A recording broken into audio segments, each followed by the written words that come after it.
Gold, trusted gold buyers. మీరు తాకట్టు పెట్టిన బంగారాన్ని విడిపించి ఈ రోజు ఉన్న మార్కెట్ ధరకు కొనబడను.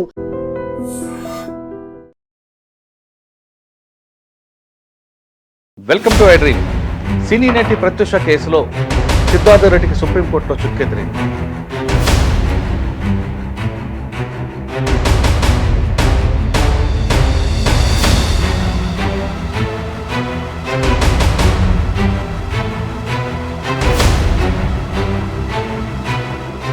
హైకోర్టు కాదని సుప్రీంకోర్టుకి వెళ్ళిన సిద్ధార్థ రెడ్డికి ఇట్టకేలకు 4 వారాల లోపు పోలీసుల ముందు లొంగిపోవాలని సుప్రీంకోర్టు ఈరోజు ఆదేశాలు ఇచ్చారు.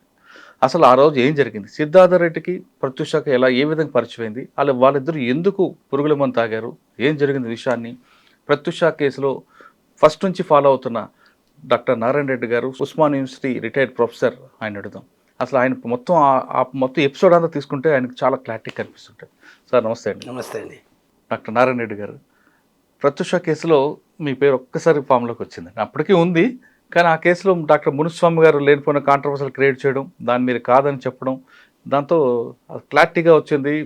మీరు చెప్పిందే సిబిఐ కానీ సిఐడి కానీ సిబిఐ నమ్మడం జరిగింది. ప్రత్యూషకి సిద్ధార్థ రెడ్డి గారికి ఎలా పరిచయం అయ్యారు, వీరిద్దరు ఎందుకు ఆ రోజు పురుగుల మందు తాగారు? చాలా మంది క్లారిటీ ఏమైనా అనుకుంటారంటే, కాదు సిద్ధార్థ రెడ్డి బలవంతంగా తాగించాడు ఒక వర్గం అంటారు, కాదు ఇద్దరు కలిపి తల్లిదండ్రులు బెదిరించాలని యాక్సిడెంట్లుగా తాగాలనుకుని ఒకరు అంటారు, అసలు ఇద్దరు తాగితే ఆయన ఎందుకు బతికాడు ఈమె ఎందుకు చనిపోలేదని ఒకరు అంటారు.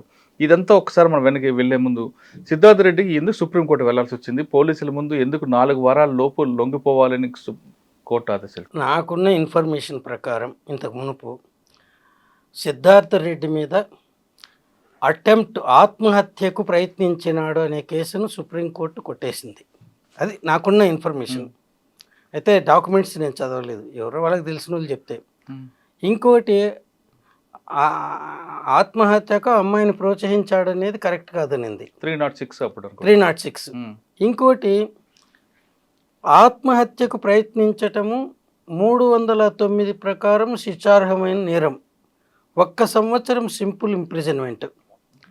అది కన్ఫర్మ్ చేస్తూ దాని మీద అసలు 309 అంటే ఆత్మహత్యకు ప్రయత్నించిన వ్యక్తికి శిక్ష వేయచ్చా లేదా అనే దాని మీద అప్పటికే దాని లీగల్ వ్యాలిడిటీ మీద సుప్రీంకోర్టు కాన్స్టిట్యూషనల్ బెంచ్ని చేసింది. ఆ కాన్స్టిట్యూషనల్ బెంచ్ ఏమి ఇచ్చిందో మనకి ఇంతవరకు ఏం తెలియదు, ఎందుకంటే అవి ఏవో ఇస్తూ ఉంటారు, ఎక్కడో రిపోర్ట్ చేస్తారు, మనం చదవం. అప్పుడు ఇస్తూ ఆ కాన్స్టిట్యూషనల్ బెంచ్ ఇచ్చిన రిపోర్ట్ ఆధారంగా కానీ ఆత్మహత్యకు ప్రయత్నించటం నేరమైతే నువ్వు పోలీసుల ముందు లొంగిపోవాలి అనే షరతు విధించినట్టు అప్పట్లో చదివాను పేపర్లో. అంటే actual judgement of the supreme court లేదు, హైకోర్టుది ఉంది, సెషన్ జడ్జిది ఉంది, మెట్రోపాలిటన్ సెషన్ జడ్జి.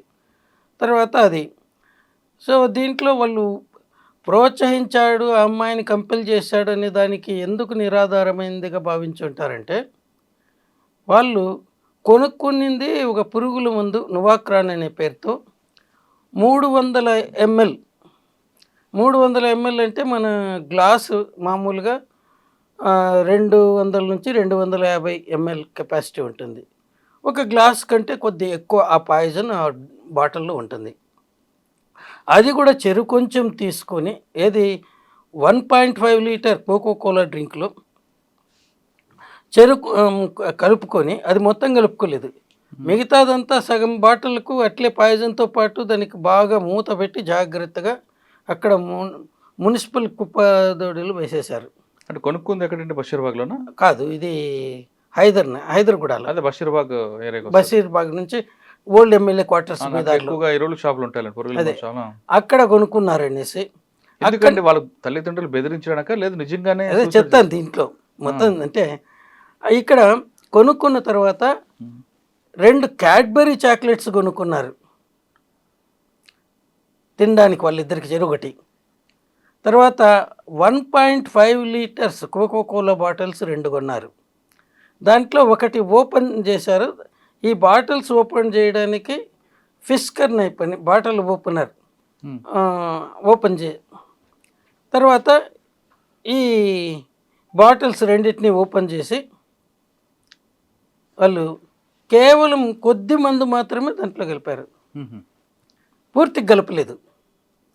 చావాలనుకుంటే పూర్తిగా గలిపేవాళ్ళు. రెండవది వాళ్ళు చావాలనుకుంటే అది కొద్ది కిరోసిన్ స్మెల్ వస్తుంది. ఆర్గనోపాస్పేట్ కాంపౌండ్స్ ఆరోమాక్స్ అని పెట్రోలియం డెరివేటివ్, అది కిరోసిన్ లాగా చూడడానికి ఉంటుంది, దాని స్మెల్లే ఉంటుంది. అదేం పెద్ద కష్టం కాదు భరించటం. రాగా అట్లే తాగేసిందరు. అది కూడా ఒకటి కాకుండా 2 బాటిల్స్ కొనుక్కుందరు. వాళ్ళ దగ్గరేమో అబ్బాయి దగ్గర పైసలు ఉన్నాయి. నేను ఎందుకు అది వాళ్ళు ఆత్మహత్య చేసుకునేదానికి ప్రయత్నించలేదని చెప్తున్నానంటే ఈ సర్కమ్స్టాన్షియల్ ఎవిడెన్స్తో. తర్వాత కొద్ది మాత్రమే కలుపుకొని 1.5 లీటర్ కోకో కోలాలో ఇక్కడ వాళ్ళు 150 ml 150 ml అంటే టీ కప్ అంత మాత్రమే ఎందుకు కలుపుకుంటారు? మొత్తం అంతా కలుపుకొని ఉండేవాళ్ళు కదా. ఇది లేదు. దాంట్లో కలిపింది ఎందుకు డైల్యూట్ చేయటం? చచ్చేదానికి కాదు, చచ్చేదానికే తీసుకొని ఉంటే నెక్లెస్ రోడ్డు మీద నుంచి తొందరగా నడుపుకుంటూ కారును ఎందుకు దీని కేర్ హాస్పిటల్కి బంజారా హిల్స్కి వస్తారు. వస్తూ వాళ్ళ ఫ్రెండ్స్కి ఫోన్ చేసి ఆ హాస్పిటల్కి రమ్మని చెప్తారు. ఇవన్నీ కానీ మనం కానీ అనలైజ్ చేస్తే వాళ్ళు చావడానికి తాగలేదు. అబ్బాయి తల్లి ఎవరైతే వాళ్ళ పెళ్ళికి ఒప్పుకోవటం లేదో ఆమెను కంపెల్ చేసి ఆమె దగ్గర పెళ్ళికి ఒప్పించడానికి తాగినాడు అనేది నా ఒపీనియన్. అయితే నేను ఎక్కడ కానీ మా ఒపీనియన్ ఇదాన్ని ఎవరు అడగరు మమ్మల్ని. దేన్ని చచ్చిపోయినారని అడుగుతారు కోర్టులో కానీ ఎక్కడ కానీ. అడిగితే కానీ ఇది అంటే ఇది వచ్చేసి అటెంప్ట్ టు కమిట్ సూసైడ్ కిందకి కూడా రాదు. థ్రెటన్ టు కమిట్ సూసైడ్, బెదిరించటం, అటువంటి కేసుగా ఇది తెలుస్తుంది. సరే, దాని కథ అక్కడ పెడితే ఈ అమ్మాయి కడుపులో ఎక్కువ తిప్పుతా ఉన్నింది అబ్బాయి కంటే. అప్పుడు అది తాగిన వెంటనే ఇది తిప్పుతూ ఉంటే అమ్మాయి గొడవ చేసింది. ఆ గొడవ చేసినప్పుడు వెంటనే కేర్ హాస్పిటల్కు తొందరగా కార్లో డ్రైవ్ చేసుకొని వచ్చినాడు. కారు నుంచి దిగుతూ ఉన్నప్పుడు అమ్మాయి వామిట్ చేసుకుంటే అక్కడున్న హాస్పిటల్ అడ్మినిస్ట్రేటర్, అంటే మన దగ్గర ఆర్ఎంఓస్ అంటాం, ఉస్మానియా హాస్పిటల్లో కానీ గాంధీలో కానీ, ఆయన చూసి వీల్ చైర్ పంపించి వాళ్ళు అమ్మాయిని తీసుకొని వచ్చి అమ్మాయితో పాటు అబ్బాయి కూడా ఎంక్వైరీ కౌంటర్కి వచ్చి మేము ఇద్దరము కూల్ డ్రింక్లో కలుపుకున్న పెస్టిసైడ్ పాయిజన్ తాగినాము అని వచ్చినారు. ఇది వాళ్ళు కేర్ హాస్పిటల్కి చేయడం 7:45కు సాయంకాలం. కానీ వాళ్ళు 8 గంటల వరకు అడ్మిట్ చేసుకోవడానికి నిరాకరించినారు. మీరు పాయిజనింగ్ కేసు అంటున్నారు, మీరు గాంధీకి కానీ ఉస్మానియాకి కానీ పోండి, మా దగ్గర కాదు ఈ టైప్ కేసులు మేము తీసుకోమనేసి. మళ్ళీ ఆఖరికి కన్విన్స్ అయ్యి 8 గంటలకు అడ్మిట్ చేసుకున్నారు. అబ్బాయిని ఒక చోట, అమ్మాయిని ఇంకో చోట, అబ్బాయిని జెంట్స్ సైడు, అమ్మాయిని లేడీస్ సైడు ఇంటెన్సివ్ కేర్లో అడ్మిట్ చేసినారు. చేసిన వెంటనే అబ్బాయి ఇచ్చిన ఫోన్ నెంబర్ ప్రకారము వాళ్ళ ఇంటికి ఫోన్ చేసి చెప్పినారు. అమ్మాయి ఇచ్చిన ఫోన్ నెంబర్ ప్రకారము వాళ్ళ మదర్కు ఫోన్ చేసినారు. వాళ్ళ మదర్ తార్నాకాలో ఉంటుంది. అక్కడి నుంచి ఆమె ఇమీడియట్గా ఈ వాళ్ళ కొడుకుని తీసుకొని ఆటోలో వచ్చింది ఇక్కడికి. వచ్చేప్పటి కేర్ హాస్పిటల్కు 9:30 అట్లయింది. ఈ మధ్యలో 8 నుంచి 8:30 మధ్యలో రిపీటెడ్ ఫోన్ కాల్స్ 3 పోలీస్ స్టేషన్లకు వెళ్ళినాయి. మొదట వీళ్ళు పంజగుట్ట పోలీస్ స్టేషన్కి చేస్తే అబ్బాయి అడ్రస్ బంజారా హిల్స్, అమ్మాయి అడ్రస్ ఉస్మానియా యూనివర్సిటీ అన్నారు. మళ్ళీ బంజారా హిల్స్ వాళ్ళేమో అప్పుడు తీసుకున్న వాళ్ళు మీ హాస్పిటల్ రోడ్డు కట్టుపక్కుంది, ఆ ఏరియా పంజగుట్టకు వస్తుంది అని పెట్టేసినారు ఫోను. మళ్ళీ ఉస్మానియా యూనివర్సిటీ వాళ్ళు ఇది ఉప్పల్ ఏరియా కిందకి వస్తుందా లేకపోతే ఉస్మానియా యూనివర్సిటీ కిందకి వస్తుందా తార్నాక్ అంటున్నారు కాబట్టి అక్కడ రోడ్డుకి ఇటుపక్క అటుపక్క అనేది ఉంటుంది, కనుక్కోండి అన్నారు.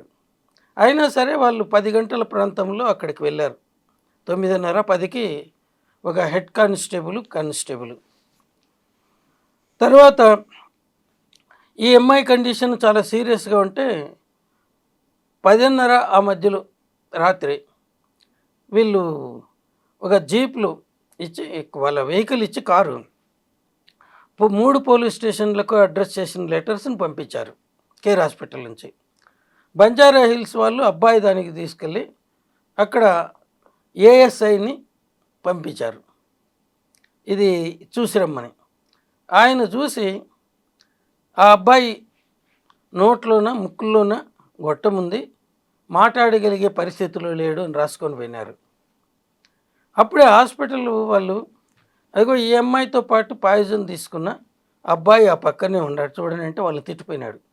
ఎందుకంటే అర్ధరాత్రిలో మంచి గాఢ నిద్రలో ఉన్నప్పుడు 1:30 టైంలో ఎర్లీ మార్నింగ్ ఎవరికైనా ఎట్లొస్తుందో తెలుసు.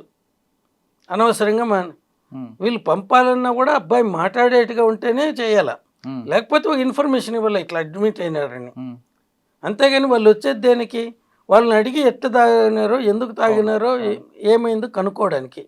మాట్లాడలేని స్థితిలో ఉండే వాళ్ళ గురించి మళ్ళీ వాళ్ళని వచ్చి మనం వాళ్ళకి ఇన్ఫర్మేషన్ ఇవ్వటమే, అంతేగాని వాడు విసుక్కుంటూ తిట్టి వెళ్ళిపోయినాడట.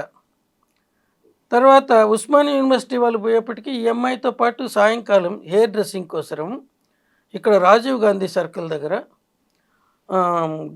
ఇది రాజ్భవన్ రోడ్డు మీద బిగినింగ్లోనే అప్స్టేర్స్లో ఒక సెలూన్ ఉంటుంది, అక్కడికి వెళ్ళారు వీళ్ళిద్దరూ, వాళ్ళ మేనమామ కూతురు ఈ అమ్మాయి. అక్కడ వెయిట్ చేస్తున్నప్పుడు సిద్ధార్థ రెడ్డికి అవసరమని వాళ్ళ ఫ్రెండ్కి ఫోన్ చేసింది, మేము ఇక్కడ ఉన్నాం రమ్మని. ఎందుకంటే ఎప్పుడైతే సిద్ధార్థ రెడ్డి ఇంట్లో వీళ్ళ ప్రేమ వ్యవహారం తెలిసిందో అతను సెల్ ఫోన్ లాగేసుకున్నారు ఇంట్లో వాళ్ళు. ఎప్పుడన్నా బయట వెళ్ళాలనుకుంటే ఫ్రెండ్స్తో కలిసి కంబైన్డ్ స్టడీ అని పేరు చెప్పుకొని పోయేవాడు. లేదంటే ఆ అమ్మాయి సిద్ధార్థతో ఫోన్ చేయాలనుకుంటే వాళ్ళ ఫ్రెండ్స్కి ఫోన్ చేసి వాళ్ళ దగ్గర కంబైన్డ్ స్టడీకి అని ఫోన్ చేయండి ల్యాండ్లైన్కు, అట్లా వస్తాడనేసి. అంటే ఆ ఎపిసోడ్ మనం వెళ్ళే ముందు ఇక్కడ హాస్పిటల్ తీసుకుందాం సార్. అదే హాస్పిటల్కి వచ్చేసరికి ఆ బట్టలు ఎక్కడ ఉన్నాయి, వామిటింగ్ చేసిన బట్టలు ఇవ్వలేదని చెప్తాను అది కూడా. తర్వాత ఇదంతా జరిగింది. నెక్స్ట్ దీంట్లో 1:30కి మళ్ళీ వీళ్ళు ఉస్మానియా యూనివర్సిటీ వాడు తిట్టి పంపించాడు. ఎందుకంటే అంతకు మునిపే పొయ్యి వచ్చిన విషయం చెప్పకుండా, మా ఏరియాలో ఎవరు తీసుకోలేదని. అంటే అప్పటికి ప్రఫుల్ల సిరి ఉంటే వాళ్ళ అత్త కొడుకుని తీసుకొని వచ్చేస్తే ఈ అమ్మాయి పక్కన వాళ్ళు అడుగుతా ఉన్నింది, మా అత్తమ్మ ఎక్కడ పోయింది లాక్ చేసుకొని అనేసి. వాళ్ళు ఏం చెప్పలేదు. అప్పుడే పోలీసు వాళ్ళు పంపితే లేదు ఎవరు మా ఇంట్లో పాయిజన్ తీసుకోలేదు, ఏం లేదు అని చెప్పి పంపించింది. ఉస్మానియా యూనివర్సిటీ వాళ్ళు తిట్టి పంపించారు, అది కూడా వాళ్ళ దాంట్లో ఉంది కోర్టు కేసులోనే. నెక్స్ట్ డే 11 o'clock మార్నింగ్ ఈ హాస్పిటల్ అడ్మినిస్ట్రేటర్ అంటే మనం ఆర్ఎం అంటాను, అతనే స్వయంగా సిసిఎస్కి వెళ్ళి అక్కడ ఉండే ఆఫీసర్ డిఎస్పి ర్యాంక్ ఆఫీసర్ని కలిసినాడు. సార్ అబ్బాయి ఇదేమో వాళ్ళు నోట్ చేసుకున్నారు, అమ్మాయి మా దగ్గర చాలా క్రిటికల్ కండిషన్లో ఉంది, ఇంతవరకు ఎవరు వచ్చి ఆ అమ్మాయి మా దగ్గర ఉన్నట్టు కానీ ఏమీ నోట్ చేసుకోలేదు, ఎవరినైనా ఒకరిని పంపండి అంటే ఆయన మీరు వాళ్ళను అడిగి ఎక్కడ విషం తీసుకున్నారో ఆ ప్రదేశం ఏ పోలీస్ స్టేషన్ కిందకు వస్తుందో వాళ్ళకి చెప్పండి అన్నాడు. అమ్మాయి కాన్షియస్నెస్గా లేదు, అబ్బాయి లేదు, అమ్మాయి కండిషన్ మరీ క్రిటికల్గా ఉంది.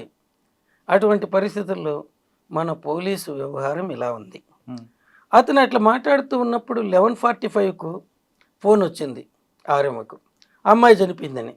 అప్పుడు చనిపోయినాడు సార్, ఇప్పుడే ఫోన్ వచ్చింది చనిపోయిందటని. ఇంకేముంది వాళ్ళ బంధువులు ఎవరినైనా పోయి ఉస్మానియా యూనివర్సిటీలో కంప్లైంట్ పోలీస్ స్టేషన్లో కంప్లైంట్ ఇవ్వమనండి అన్నారు. ఇంక ఈయన తిరిగి వచ్చినాడు, ఏం చేయాలో పొద్దుపోలేదు. కేర్ హాస్పిటల్కు అసలు పడ్డాను ఎక్కడంటే ఈ శవాన్ని ఎట్లా అక్కడి నుంచి వదిలించుకోవాలా, ఇన్ఫర్మేషన్ ఇచ్చేది కాదు, బాడీని ఎక్కడికో పోలీసులకో ఎవరో ఒకరు వచ్చి తీసుకెళ్తే కదా. తర్వాత అక్కడ సంగీతారెడ్డి అని ఒక అమ్మాయి అంత మునుపు రిసెప్షనిస్ట్గా పనిచేసింది. వాళ్ళ ఫాదరు బుచ్చిరెడ్డి ఏదో అనుకుంటాను, ఆయన డిఎస్పీగా ఉండి చనిపోయాడు. వాళ్ళ ఫాదర్ ఫ్రెండ్ జగన్నాథరావు అని అప్పుడు అడిషనల్ ఎస్పీగా ప్రమోట్ అయినాడు. ఆయనకు ఫోన్ చేసి అంకుల్ ఇలా శవం ఉంది ఇక్కడ, ఎవరు రాకపోతే మా వాళ్ళు కష్టపడుతున్నారు అంటే ఆయన పంజగుట్ట పోలీసులకు ఫోన్ చేసి అక్కడ ఉండే శవాన్ని మీరు స్వాధీనం చేసుకొని నిమ్స్లో కోల్డ్ స్టోరేజ్లో పెట్టండి అని వాళ్ళ అమ్మ దగ్గర కంప్లైంట్ తీసుకొని కేసు రిజిస్టర్ చేసుకోండి అన్నాడు. ఇది జరిగింది.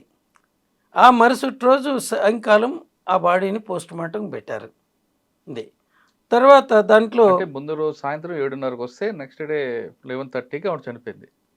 నెక్స్ట్ డే 11:30కి 11:45 చనిపోయింది. చనిపోయింది. సాయంత్రానికి నిమ్స్కి వచ్చింది. నిమ్స్కి వచ్చింది. అంటే పోలీసుల యొక్క పరిధులు అన్నది ఎంతవరకు అనేది మనకు చాలా క్లియర్గా ఇది తెలుస్తుంది. ఇక్కడంతా కూడా ఎక్కువ మేజర్ ల్యాబ్స్ వచ్చేసి పోలీసులది. అవును. ఇంకా రెండవ ల్యాబ్స్ వచ్చేసి care hospital. Care hospital labs ఏంటంటే బట్టలు ప్రిజర్వ్ చేయటం కాదు, విషం తీసుకొని వచ్చినారని తెలిస్తే ఇమీడియట్గా ట్రీట్మెంట్ ఇవ్వాల. స్టమక్ వాషింగ్ అంటే కడగటం, స్టమక్ అంటే పొట్ట, దాన్ని కడిగేయాల. అప్పుడు పాయిజన్ ఏదైతే పొట్టలో ఉందో అది బయట వెళ్ళిపోతుంది. ఇవి కూడా చేయలేదు. ఆ 15 నిమిషాల్లో అది కానీ చేసింటే ఇద్దరు బ్రతికుండేవాళ్ళేమో. అసలు అప్పుడు మాట్లాడుతున్నారు, వాళ్ళు అన్కాన్షియస్ కూడా కాకపోయి ఉండేవాళ్ళేమో. ఇవన్నీ ఉన్నాయి. సో ఇక్కడ పాయిజనింగ్ కేసులో ప్రతి నిమిషము ముఖ్యమైనది ట్రీట్మెంట్లో. ఇది కూడా కాకుండా వాళ్ళు కేర్ హాస్పిటల్ కోసం పరిమితి వచ్చే బదులు ఆ హుస్సేన్ సాగర్ వాటరే, ఎందుకంటే నెక్లెస్ రోడ్లో వస్తున్నారు, ఇద్దరు తాగి 2000 లోపలికి పెట్టి 4 వెనుక భాగాన్ని రుద్ది వామిట్ చేసింటే 100కు 100% ఇద్దరు బ్రతికుండేవాళ్ళు. అప్పుడు ఆ క్షణంలో రాదు కదా. రాదు అంటే మనం చెప్పడం లేదు బయట ఎక్కడికని, రాక్ కాదు. ఇప్పుడు ఇంట్లో పాయిజన్ తీసుకుంటారు, తీసుకున్న వాళ్ళకి బ్రతకాలని ఉంటే ఇది ఒక చిన్న సింపుల్ కిటెక్, లేదంటే ఇంక ఇంట్లో అయితే సాల్ట్ కలుపుకోవచ్చు, తాగితే వచ్చేస్తుంది. సార్ కేర్ హాస్పిటల్ నిర్లక్ష్యం అది ఒకటే కాకుండా బట్టలు ప్రిజర్వ్ చేయకుండా ఆ డస్ట్, దానికి కూడా వస్తాం. బట్టలు ప్రిజర్వ్ ఎప్పుడు చేస్తారు? పాయిజనింగ్ కేసులో ఎక్కడన్నా బట్టలు ప్రిజర్వ్ చేశారా? ఉస్మానియా క్యాజువాలిటీకి, గాంధీ క్యాజువాలిటీకి చాలా కేసులు పాయిజనింగ్ కేసెస్ వస్తాయి. వాళ్ళు ఒక్క కేసులో అయినా ప్రిజర్వ్ చేశారేమో కనుక్కోండి, అది ప్రొసీజరు. ఇక్కడ వచ్చింది రేప్ కేసు అయితే దాని మీద సెమన్ ఉంటుంది కదా, స్టెయిన్స్, ఆ సెక్రిషన్స్ అనేది వీళ్ళది. అక్కడ వచ్చింది ఏది? విషం తాగినాం, చావాలనుకొని ఇక్కడికి వచ్చామన్నారు. ఇంకా దాంతో ఎక్కడుంది? రెండవది ఆ అమ్మాయి అక్కడ పోతూ ఉన్నట్టే మొదట 8:30కంతా ఒకసారి అపస్మారక స్థితిలోకి పోయింది. అప్పుడు మళ్ళీ ఇవంతా రీసెసిటేషన్ చేసి బ్రతికించాడు. అప్పుడు బట్టలు దొడ్డికి కూడా పోయింది. ఈ విషయం వాళ్ళ తల్లికి చెప్పి వేరే బట్టలు తీసుకొని రండి అని ఫోన్లోనే చెప్పారు. ఇది కూడా ఆమె స్టేట్మెంట్స్లో ఉంది. మొదట ఆమె తర్వాత చాలా గట్టిగా వాదించింది, మా అమ్మాయి మీద అత్యాచారం జరగలేదు, ఇదంతా ఫాల్స్ అనేసి. దాంట్లోనే ఒక 13వ తేదీ ఫిబ్రవరి 2003లో మీరందరూ అడగచ్చు మీకెందుకంత అంటే, నా మీద రోజుగా అలిగే దుమ్మేస్తున్నారు కదా, కడుక్కుంటూ ఉండాలి, అందువల్ల బైహార్ట్ చేశాను, అంతేగాని లేకపోతే అప్పుడే మర్చిపోయింది. అక్కడ వాళ్ళు ప్రిజర్వ్ చేయాలనుకోలేదు. రెండవది దాంట్లో యూరిన్ పోయింది, మోషన్స్ పోయినాయి. అప్పుడు పోయినప్పుడు నర్సెస్ ఇంకా కింద స్టాఫ్ ఉంటారు, కత్తెర తీసుకొని కట్ చేసి దాన్ని డస్ట్బిన్ లేకేస్తారు. దీన్ని ఎందుకు కాంప్లికేట్ అయ్యిందంటే, ఈ సోమరాజు గారు ఒకరాజు మీడియా వాళ్ళందరినీ పిలిచి వాళ్ళతో ఏం జరిగింది చెప్తూ, బట్టలు ఏమైనాయంటే ఇక్కడే ఉండే, ఎక్కడికి పోలేదు, పోలీసు వాళ్ళు తీసుకోలేదు, మా దగ్గరనే ఉండే అన్నాడు. మళ్ళీ ఆ సిస్టర్ని పిలిస్తే మన దగ్గర ఇంకా ఎక్కడ ఉంటాయనింది. పోలీసు వాళ్ళు ఏమన్నారు, వాళ్ళు మాకు ఇవ్వలేదు, మేము తీసుకోలేదంటారు. వాళ్ళు ఏమంటారు, అడగలేదు, మేము ఇవ్వలేదంటారు. రెండూ నిజమే. కానీ ఆ అమ్మాయి బట్టలు ఆ అమ్మాయి మీద ఉన్నవి తల్లి ఇంటి దగ్గర నుంచి తీసుకొని వచ్చినవి, తొడిగారు ఈ బట్టలు కట్ చేసేసిన తర్వాత. సో దాంట్లో అమ్మాయి బట్టలు ఎక్కడ పోయినాయి అనేది ఎవరికేమీ అనుమానం కూడా లేదు. ఇది 3-4 రోజుల తర్వాత ఇది రేప్ అండ్ మర్డర్. అంటే రేప్ అయితే సెమినల్ స్టెయిన్స్ ఇవన్నీ ఉండాలి కదా బట్టల మీద, అవి ఎక్కడంటే అప్పుడు ఆ తల్లి చెప్పింది, ఇప్పుడు అమ్మాయి వేసుకున్న మా పాప అనేది పాప వేసుకున్న బట్టలకు నేను ఇంటి దగ్గర నుంచి తీసుకొని పోయినవి, ఇవి హాస్పిటల్లో చేరిన టైంలో ఉన్నవి కాదు అనేసి. అంతవరకు దాని గురించి ఎవరు ఉండలేదు. అంతకాలం నేను ఇక్కడ చెత్త వేసిపోతే మీరు దాచుకుంటారా? హాస్పిటల్ అయినా దాచుకుంటుందా? ఉండదు. వాసన కొడతా ఉంటే ఉంటారా? కాదు సార్, మీరు చెప్తున్నట్టుగా సూసైడ్ భయపడదామనే ఉద్దేశం తాగారు. కానీ ఇంత కాంప్లికేటెడ్ ఎందుకు అయిందండి సిచ్యువేషన్? కాంప్లికేటెడ్ ఎందుకైందంటే, మునుస్వామి గారు ఆ రోజు డ్యూటీలో లేరు, అనుకోకుండా అక్కడికి పోయినారు. ఆయన ఇంకిద్దరు ఓల్డ్ మార్చరీ దగ్గరికి గాంధీ. అక్కడ ఉండే విలేకరులు చెప్పినారు, ప్రత్యూష చనిపోయింది ఇట్లా, అది శవ పరీక్ష జరుగుతూ ఉంది అనేసి ఆయన పోయినాడు. ఆయనకు ఫోటోగ్రఫీ అంటే చాలా షోకు. అన్ని ఫోటోలు తీయించాడు. ఆయన స్టేట్మెంట్లో కూడా ఏముందంటే, నేను 22 స్నాప్స్ తీసుకుంటే నాకు 20 ఫోటోలు ఇచ్చినారనేసి. చేస్తారు శవ పరీక్షలో ఏమన్నా అత్యాచారం జరిగిందనేసి, కానీ ఆ ఫోటో తీయకూడదు. అది మాకు ఎట్లొచ్చిందంటే మళ్ళీ పంజగుట్టోళ్ళు ఇచ్చినప్పుడే తెలిసింది.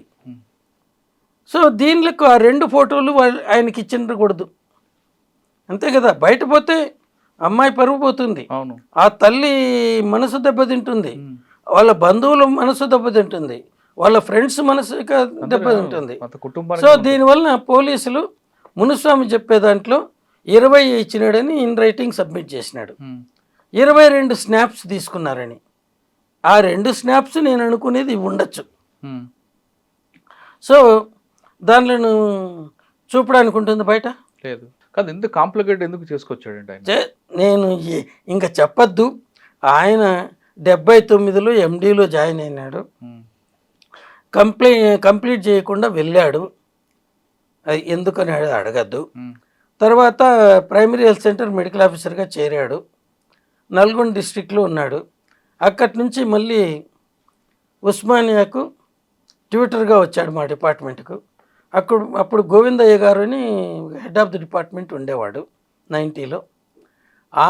ఈయన డెజర్టేషన్ రాసి ఆయన సంతకం పెట్టి ఇంకొక ఆమె శ్రీమతి రాజగోపాల్ అని సెకండ్ ప్రొఫెసర్ది సంతకం చేయించి వాళ్ళ ఆధ్వర్యంలో చేసినట్టుగా.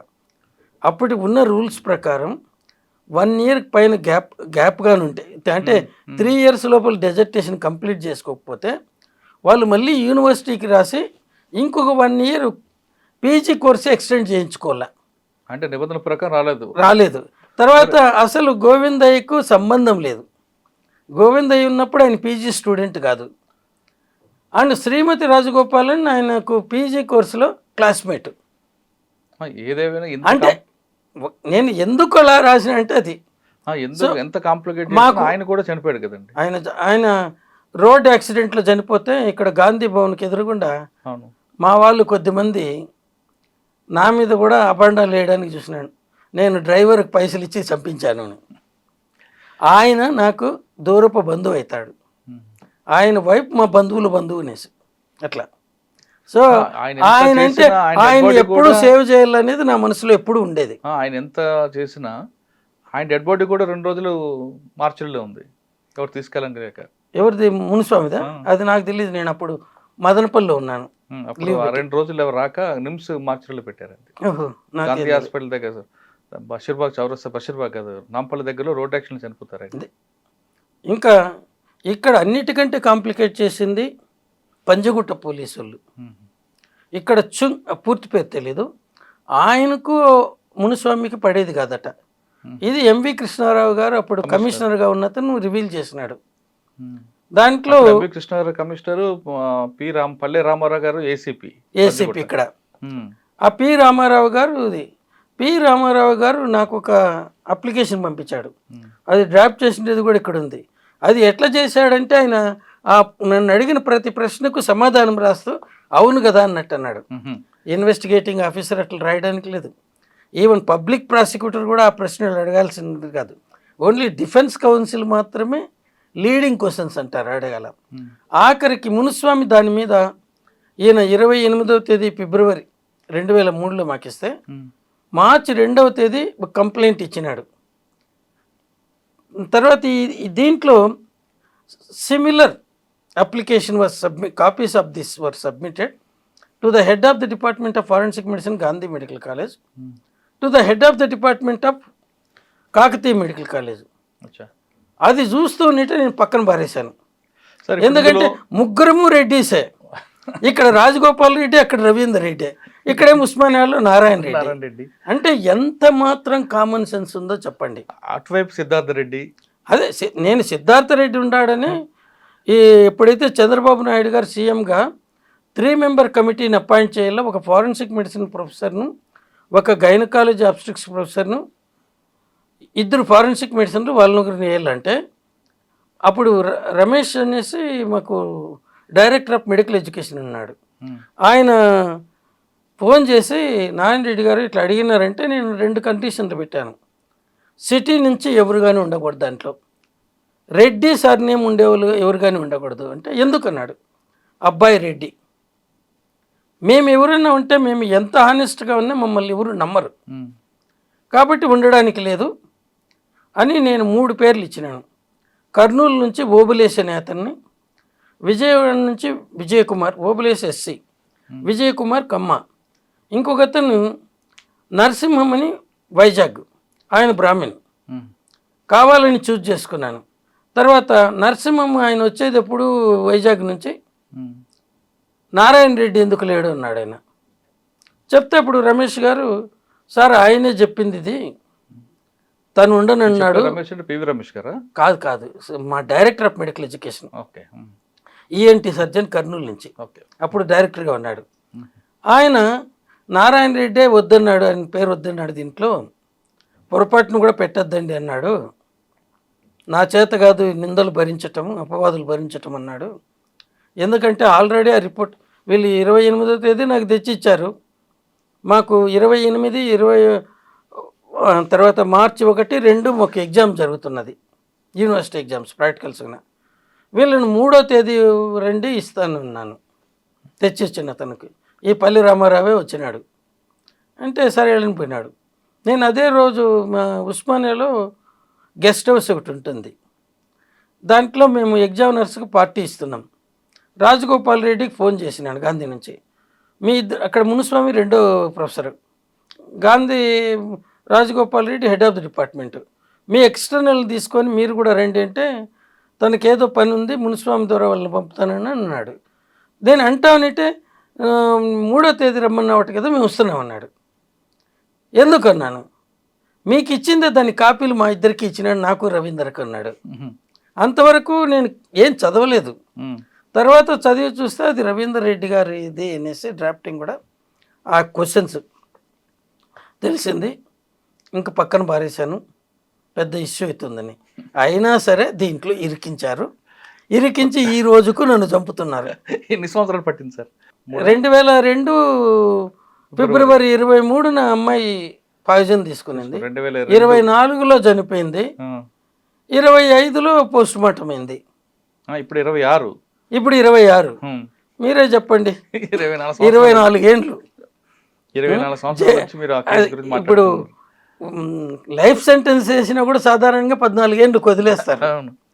అంత మెంటల్ టార్చర్ మాకు దాంట్లో ఉన్నందుకు, ఏ తప్పు చేయనందుకు. సార్ ఫైనల్గా చెప్పండి, ఇప్పటికైనా ఆమెకి న్యాయం జరిగింది అనుకోవచ్చా? ఎవరికి న్యాయం జరిగిందని చెప్పాలా? మీరే అనండి. ప్రత్యూష ఆత్మకి శాంతి జరిగింది. ఆత్మకి ఎందుకు శాంతి జరగాల? ఆమెను ఏమైనా మోసం చేసి ఇచ్చినాడా? తర్వాత మీరు కానీ ఈ ప్రత్యూష తల్లి ఇచ్చిన ఎవిడెన్స్ కోర్టులో కానీ చదివితే, she was hyperactive Pratyusha. ఈ అబ్బాయి సబ్మిసివ్, చాలా మంచివాడండి, వాళ్ళ తల్లి అడ్డుపడింది నింది. ఆ ఎవిడెన్స్ ఇప్పటికి కూడా ఉంది, జడ్జిమెంట్ కాపీలు నా దగ్గర ఉన్నాయి. సో ఎవరిని ప్రోత్సహించుంటారు, ఎవరు ప్లానింగ్ చేసింటారు, ఎవరు ఎగ్జిక్యూట్ చేసింటారు? ఒక డౌట్ వస్తుంది. దాంట్లో మనకు లీగల్ ప్రిన్సిపల్ ఏమిటి? Benefits out of doubt must go to the accused. So ఇక్కడ ఆమె ప్రోత్సహించిందా, ఆమెని ఈయన ప్రోత్సహించినాడా తాగుదామనేసి, ఈ ప్లాన్ ఎవరిది మనకు తెలియదు. అంటే ఆ విషయం పక్కన పెడితే, ఇప్పుడు సుప్రీంకోర్టు డిస్మిస్ చేసింది కాబట్టి 4 వారాల లోపు పోలీసులు సరెండర్ లొంగిపోయింది కాబట్టి దాన్ని మీరు ఏ విధంగా చూస్తారు? అంటే అప్పుడు ఇచ్చిన జడ్జిమెంట్లో పార్టీనండి. అంటే నాకు వచ్చిన సుప్రీంకోర్టు జడ్జిమెంట్ నేను చదవలేదు, నాకు వచ్చిన ఇన్ఫర్మేషన్ ప్రకారమే. అప్పుడు ఏంటంటే అబెట్మెంట్ టు కమిట్, అంటే పాయిజన్ తీసుకోవడానికి ప్రోత్సహించిండాడు అనేది డౌట్ కాబట్టి దాన్ని తీసేశారు. తర్వాత పాయిజన్ తీసుకున్నాను అనేసి నా అంతటి నేనే తీసుకున్నానని ఆయన స్టేట్మెంట్ ఉంది. ఆ స్టేట్మెంట్లో మేము చావడానికి తీసుకోలేదు ఇవన్నీ చెప్పేవారు పూర్తిగా.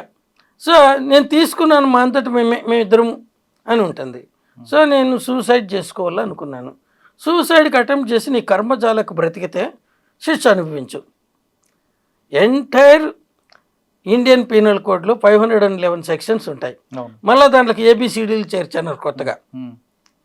ఇన్నిట్లో ఒకే ఒక పెక్యులర్ సెక్షన్ ఏంటంటే చేయదలసిన అఫెన్స్ కానీ కంప్లీట్ చేస్తే శిక్ష లేదు, శిక్ష లేనిది ఫెయిల్ అయితే మాత్రమే శిక్ష ఉండేది ఇది ఒక్కటే 309. కానీ దాన్ని కూడా రద్దు చేయాలని సుప్రీంకోర్టులో అప్పుడు ఆర్గ్యుమెంట్ జరిగింది కదా సార్. సుప్రీంకోర్టులో ఆర్గ్యుమెంట్ ఎందుకంటే ఒక జరిగింది, మనిషి ఆత్మహత్య చేసుకోవాలంటే ఆ అది ఆత్మహత్య జరిగింది. భావం ఒక కాన్స్టిట్యూషనల్ బెంచ్ దాన్ని ఒప్పుకునింది, ఉమ్, ఇంకొక కాన్స్టిట్యూషనల్ బెంచ్ దగ్గర పెండింగ్ ఉంది. ఉమ్, అందుకే సుప్రీంకోర్టు అప్పుడు జడ్జిమెంట్ ఇచ్చిన తర్వాత based on the outcome of the constitutional bench judgement you can go and surrender um, to face the 1 year simple imprisonment.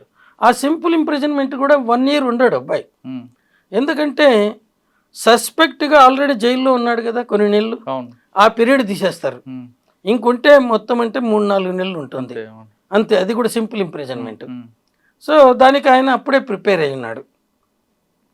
ఇప్పుడు వాళ్ళు ఏం జడ్జిమెంట్ కాన్స్టిట్యూషనల్ బెంచ్ ఇచ్చిందో మనకేం ఇన్ఫర్మేషన్ లేదు. ఉమ్.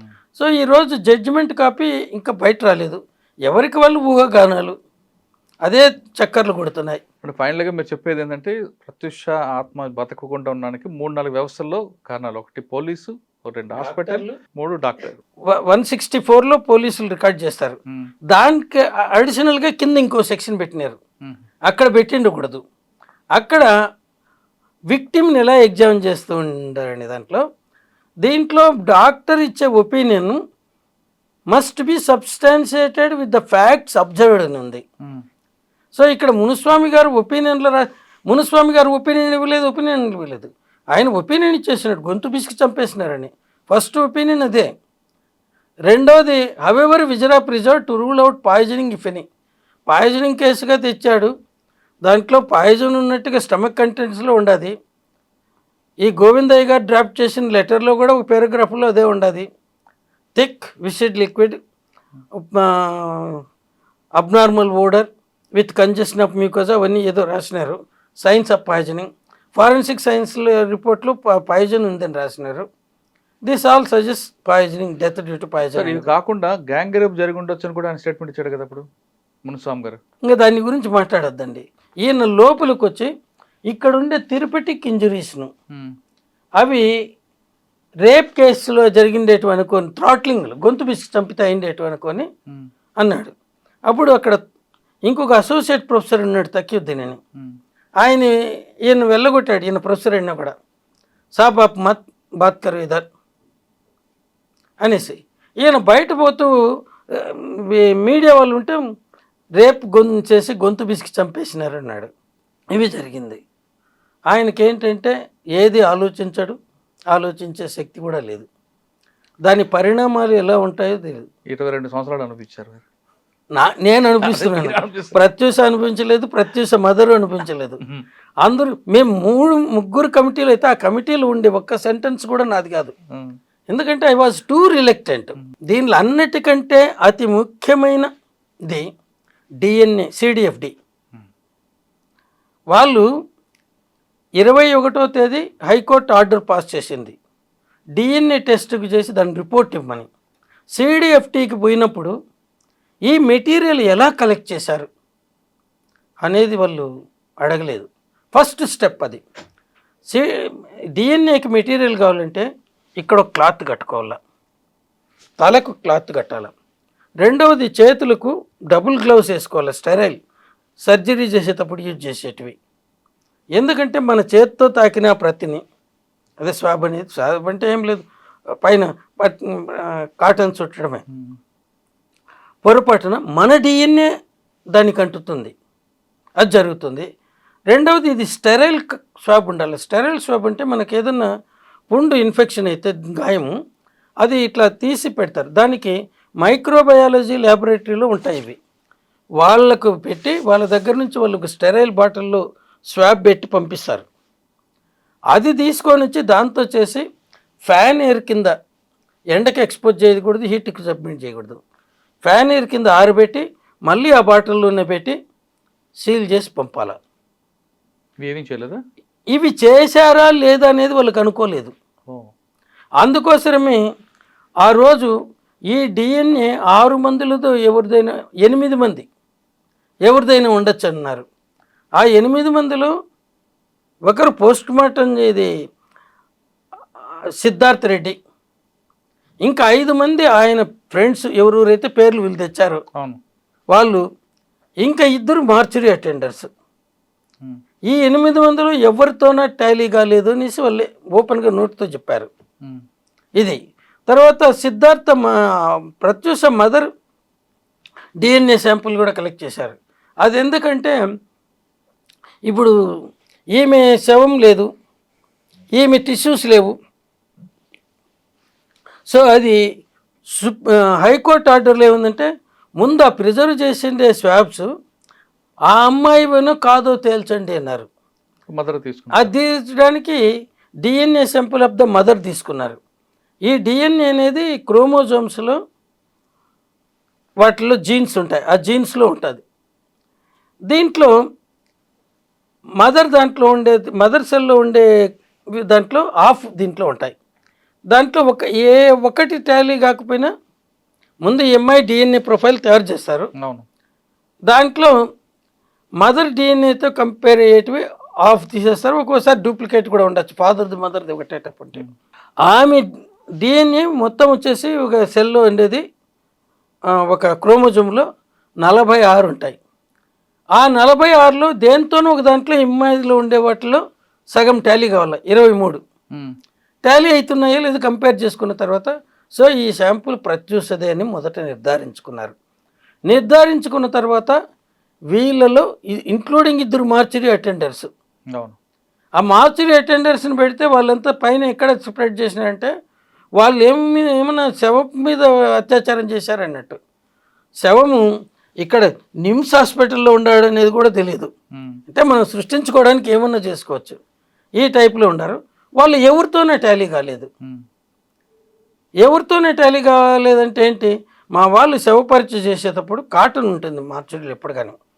అది ఎందుకు ఉపయోగిస్తాం, మనకి ఎక్కడన్నా గాయం జరిగితే దాని మీద కాటన్ వేసి బ్యాండేజ్ కడతాం. ఎందుకు అది అట్లే ఆడపిల్లలు మెన్స్ట్రువల్ బ్లీడింగ్ బయట రాకుండా ఇప్పుడు ప్యాడ్స్ కట్టుకుంటారు. ఈ టైప్ అది ఇక్కడ పెట్టి సూచరింగ్లో బాడీ ఇట్లా దొరికినప్పుడు ఇది చేరకూడదు, అట్లా తలలో పెట్టి అక్కడ కారకూడదని పెట్టేది. అది డర్టీ కాటన్. అది ఎన్నోసార్లు మా వాళ్ళు గ్లౌడ్ హ్యాండ్స్, ఒకసారి పొద్దున వస్తువు నెట్టే ముందు దాన్ని అంతా శుభ్రం చేస్తారు మార్చురీని. చేసిన తర్వాత చేతులు కడుక్కొని వాళ్ళు తెచ్చుకున్న టిఫిన్ తింటారు. మళ్ళీ సాయంకాలం ఇంటికి పోయి స్నానం చేసేంత వరకు ఇంకేం ముట్టరు మధ్యలో, ఒక టీ తప్ప. టీ ఎందుకంటే అది ప్లాస్టిక్ది ఉంటుంది కాబట్టి వేడిగా ఉంటుంది కాబట్టి.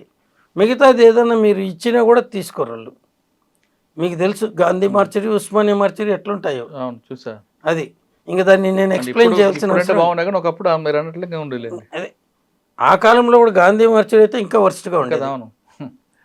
సో ఇది పరిస్థితి. దాంట్లో ఇవి కంటామినేటెడ్ కాటన్. వీళ్ళు 8 మందిది కానప్పుడు ఇంకెవరిది అయినప్పుడు వీళ్ళు బయట పెట్టాలనా? అక్కడ ఎవరికి ఇవ్వకుండా అది సీల్డ్ కవర్లో పెట్టేశారు. హైకోర్టులో రిజిస్ట్రార్ జ్యుడిషియల్ కింద 5 ఏళ్ళ వరకు ఓపెన్ చేయకూడదు అనేసి. మరి ఏం చేశారో మనకు తెలియదు.